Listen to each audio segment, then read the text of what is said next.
હું છું ડોક્ટર મોહિત દવે. આજે તમને હું ઘૂંટણના દુખાવામાં સામાન્ય કસરતો કઈ રીતે થાય એ તમને શીખવાડું છું. સૌ પ્રથમ તો બંને પગના પંજાને નીચેની બાજુ ખેંચી રાખવાના છે.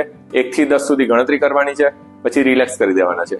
સેમ પગના પંજાને ઊંચા કરવાના છે, 1 થી 10 ગણતરી કરવાની છે અને પછી રિલેક્સ કરી દેવાના છે. નેક્સ્ટ કસરતમાં આપણે આવો કોઈ નાનો પિલ્લો, નેપકિન એવું કંઈક લઈ લઈશું. આવો ડૂચો બનાવવાનો છે એને પગ નીચે મૂકીશું.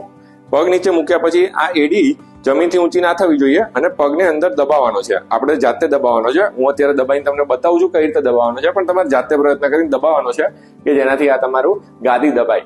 એમાં પણ 1 થી 10 સુધી ગણતરી કરવાની છે અને પછી રિલેક્સ થઈ જવાનું છે. એ કસરત 5 વખત કરવાની છે. પછી એ જ ડૂચાને બંને પગમાં કસરત કરવાની છે.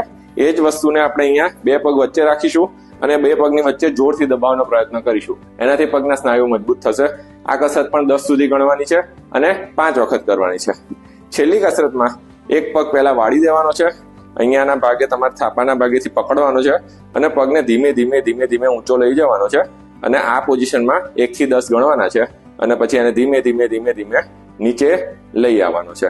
આ કસરત પણ આપણે 5 વખત કરીશું. બંને પગમાં કરીશું. આ બેઝિક કસરતો કરવાથી તમને ઘૂંટણનો સામાન્ય દુખાવો હશે એમાં તમને ઘણી રાહત મળતી દેખાશે.